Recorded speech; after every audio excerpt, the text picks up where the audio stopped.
Values Update, Steve Pavlina. December 19, 2004. This past week I updated my personal values.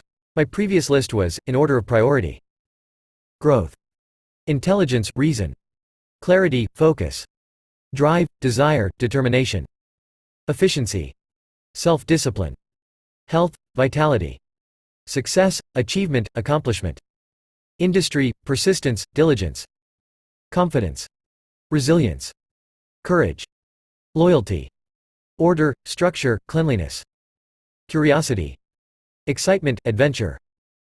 My new list is: clarity, focus, health, vitality, fitness, peace, connection, empathy, intelligence, reason, honor, honesty, courage, fun, humor, excellence, mastery, impact, making a difference, growth. I normally update my values every 3 to 6 months, and the previous list was about 5 months old. These lists don't represent my overall global life values. What they represent is what I consciously want to focus on for the next several months. They act like a compass, helping me decide which way to go whenever I need to make key decisions. I select these values to sharpen my short-range focus, so I can end up where I want to be 6 months from now. Once I hit that milestone, I usually need different values to hit the next one. If you have a lot of different goals, values tell you where to focus your energy. If you really want to quit smoking, for example, you can temporarily make health your number one value, so that it guides all your decisions. Once you're satisfied you've permanently quit though, you might bump health down a few notches and concentrate on something else for a while. Most books I've read that cover values only go so far as uncovering the values you already have, but all that does is tell you what's been conditioned into you already. I find it much better to list the values you need to follow in order to gain the results you want, and then start making conscious decisions based on those values. My old values list represents the values I selected to navigate the transition out of game publishing and into writing and speaking full-time. I'm now already working on my writing and speaking career full-time, so it was a good time to update my values to decide what kind of compass I'll need for the next phase, which is to build my new career into an enterprise with a positive cash flow. Right now my income from writing and speaking is basically $0, so I'm just at the beginning.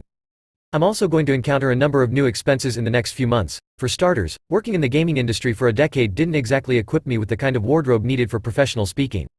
I only own one suit, and I've already worn it more times this year than I probably have in the previous 10 years combined.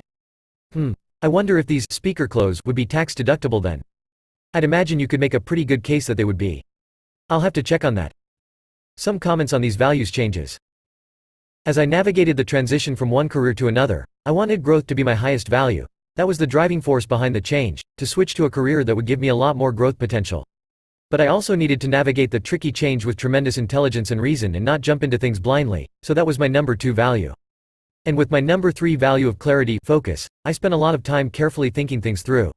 Even so, I still made some mistakes, like starting a book project I later had to cancel, but those were largely due to factors I couldn't foresee. Overall the transition went pretty smoothly, and most of it went better than my, fairly conservative, plans anticipated. The other values on my original list should be pretty straightforward, so I won't comment on those specifically. In creating my new values list, I bumped clarity, focus to the number 1 spot. I'm moving very rapidly into a new business, so it's extremely important to me that I remain intensely goal-oriented and laser-focused from the very beginning. Just as I learned from my shareware business, any products I develop today may still be selling in 10 years. The decisions I make over the next few months need to be as sharp as possible. And these decisions must be guided by a crystal clear vision. The best way to predict the future is to create it. Next, I moved health, vitality, fitness up to spot number 2. This is a pretty severe change for me. Public speaking requires a lot of energy, so it's hard to be a really dynamic speaker if you're not in great shape. I also think that when a speaker is in outstanding physical condition, it only adds to his/her credibility. When I see an overweight speaker talking about success, it makes me wonder why this person hasn't been successful with their own body. It sends a message of incongruency. I currently weigh 179 pounds, at 6 feet 0 inches, and I want to reduce that to 165.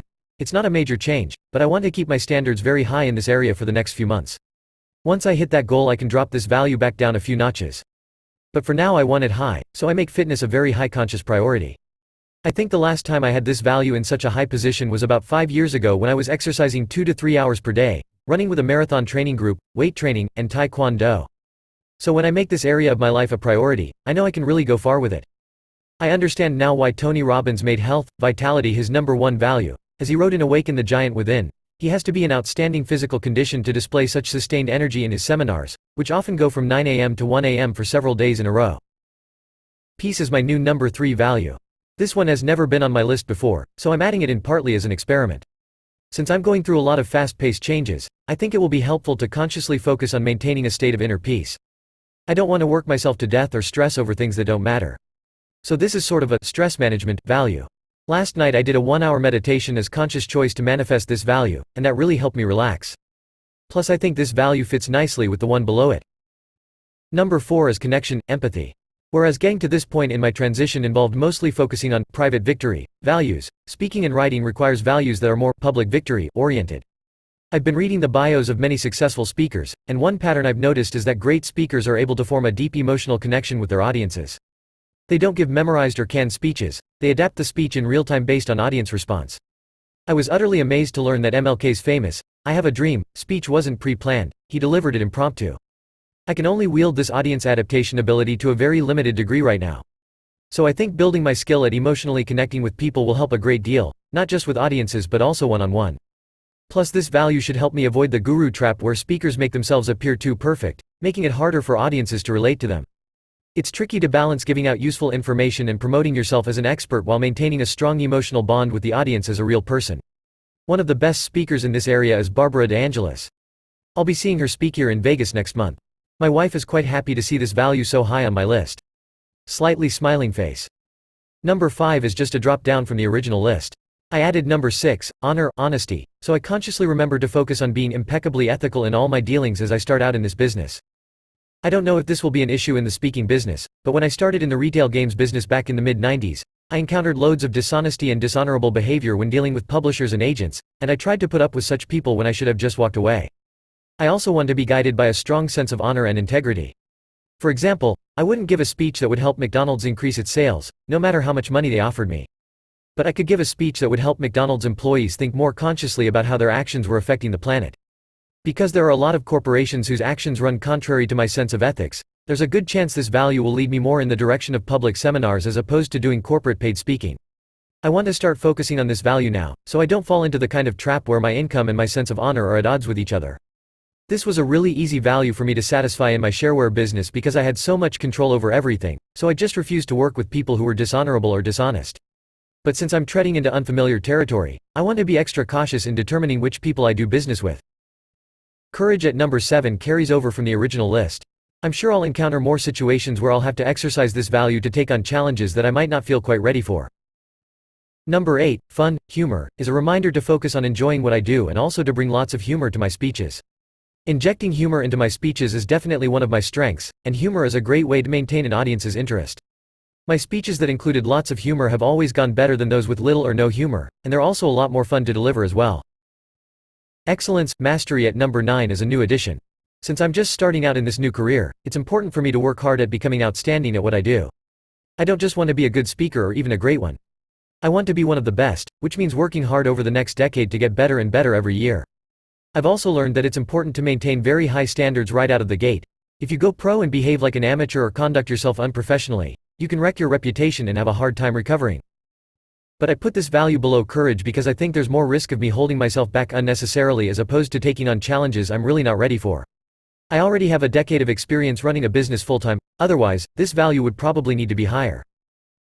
Number 10, impact and making a difference is what speaking is all about for me. All the higher values serve to reinforce this one. And finally, growth at number 11 is a reminder to continue to push myself if I ever hit a new plateau at some point. I was able to drop several values from the original list either because I've reached the point where I can afford to take them for granted for a while, or I don't really need to focus on them consciously during this period. For example, I'm already feeling so driven right now that I don't need to consciously think about doing things to feed my drive. I'm really pleased with this new values list, since I feel it accurately reflects where I need to focus my attention during the next several months. Since I rely on these values to make decisions, my behavior shifts right along with them, and therefore so do my results.